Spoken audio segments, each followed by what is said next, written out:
Silence does not mean shutting your mouth silence. What is being referred to as silence or nishabd?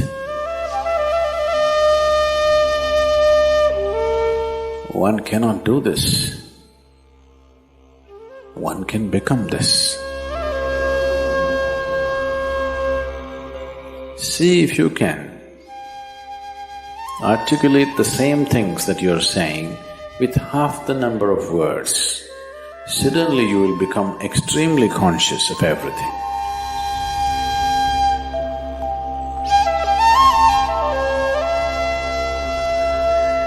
The wind makes its own sound, so does the water.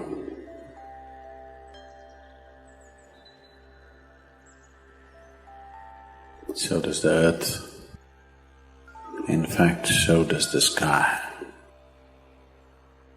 All the celestial objects are making their own sounds.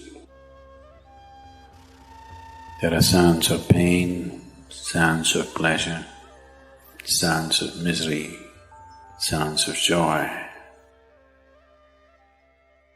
For everything there is a sound. With human life, it's very true. Sounds of life, and there are sounds of death, and there are even sounds of silence.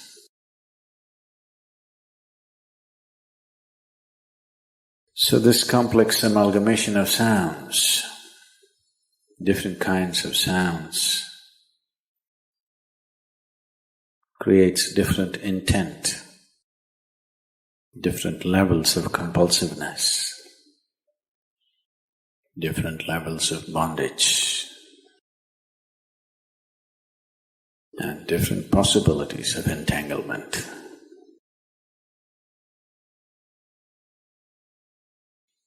In all this, why one chooses to become silent? Silence is not a way of denying yourself life. It is not even about denying yourself articulation. Silence is about moving from compulsiveness to consciousness. All sounds represent different forms and different dimensions of compulsiveness. When one chooses to become conscious, not be entangled in the compulsive nature of the existence, he naturally chooses to become silent. Silence does not mean shutting your mouth silence, plugging your ears silence. You can sing in silence. You can dance in silence. You can even speak in silence. You can even scream in silence. You don't try.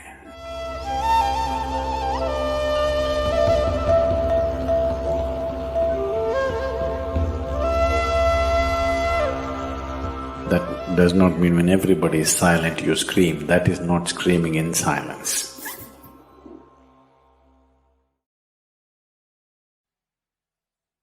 Because sound is of the surface, silence is of the core. It is only the surface which makes the sound. See, now the water is hitting the surface and making the sound. Deep down, there is no sound. That is so with life. On the surface, it is a very complex mesh of sounds, a maze of sounds happening. But at the core, there is no sound. There is no word for no sound in English language. We call it nishabd. That means absence of sound, a total absence of sound. Absence of sound means absence of reverberation. Absence of reverberation means absence of life. Absence of life means absence of creation. Absence of creation means absence of the Creator too. So a space which is beyond creation and Creator, a dimension which is beyond life and death, that is what is being referred to as silence or nishabd.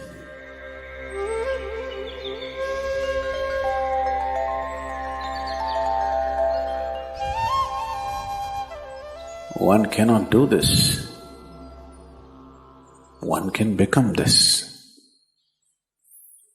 Commonly, there are two words employed to describe this. One is man, that means you're practicing silence, you're not silent. You shut your mouth and you're remaining in man. This is not nishabd. Man means you're practicing silence. If you're practicing something, obviously you're not that. Are you life or are you practicing life? I'm asking you. Are you life or are you practicing life? Practicing life? No, your life. Maybe not very well practiced, but your life. Similarly, there is a difference between practicing silence and becoming silence. Practicing silence starts as a certain restriction, but slowly, as one practices silence, one can possibly become silent. One can become silent in intense activity, but nobody can keep up intense activity forever. Moments of intense activity are only moments. Nobody can sustain it. You'll expend yourself. Only if you can achieve it in inactivity, it is sustainable. If something is possible only in intense activity, it is never sustainable. In a very intense and ecstatic moment of singing, somebody may become or taste a moment of silence. But how long can you keep it up? Your throat will tear. And your neighbors may kill you. Possible. So this possibility of coming to silence or becoming silent also means to become still, to become utterly still. Stillness can be achieved in so many ways. If you watch a snake, he's still. If you watch a tiger which is on a hunt, absolutely still, charged but still. These are all different dimensions of stillness practiced for survival. If a snake moves too often, he'll get killed. If a tiger does not know how to be still, he'll never get his food. These are all acts of survival. A human being, for survival, he has to be active. Only when his vision falls upon something which is beyond survival, then he will think of stillness. Then he will understand as he observes himself, as he notices the complexity of one's compulsions. He understands the only way to solve it is to become still. to train this body, to train this mind, to become still.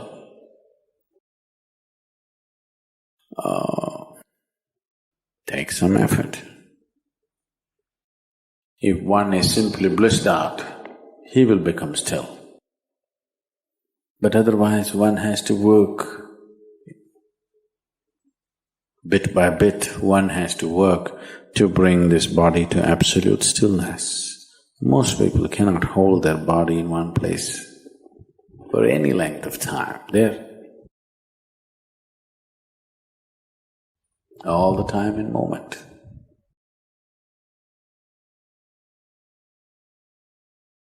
As it is said, a man is ill only because he does not know how to be still.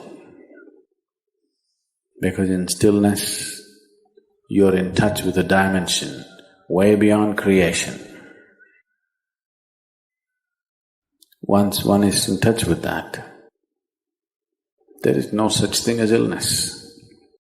If I sit here and the body rots and falls down, still there is no illness, it's just there. Because in fact, when one becomes utterly still, he may not be able to hold on to the body unless he learns the tricks, the mechanism of the body. So why should I become still? Will I lose my body? Anyway, you will lose your body. When the time to lose your body comes, if you want to lose it gracefully, then you must know at least a little bit of stillness.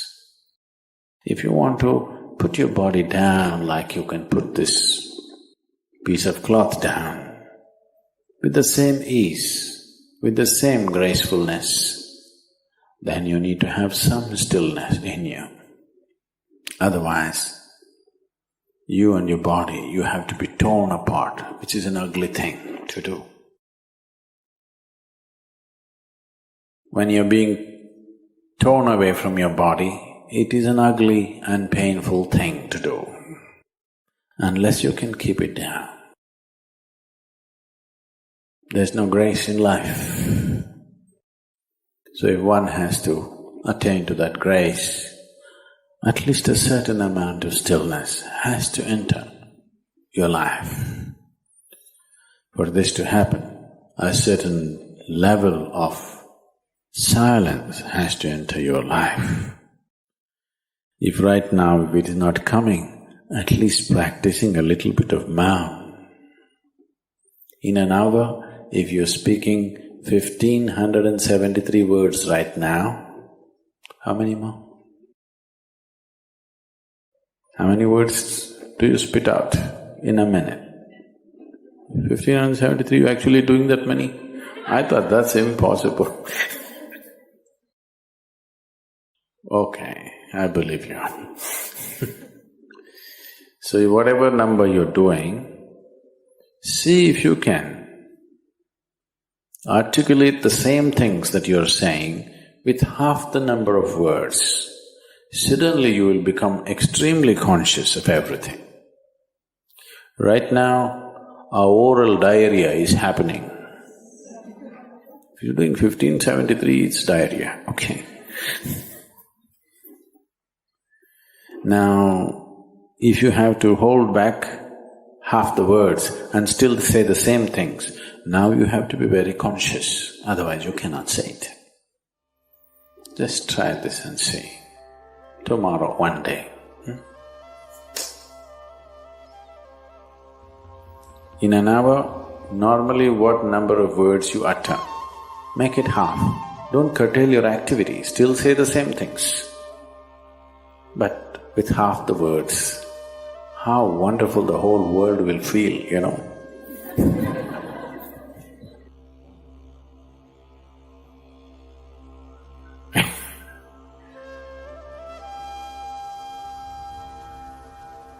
World will be a wonderful place, I'm telling you, tomorrow, if everybody does this. Many marriages will be saved.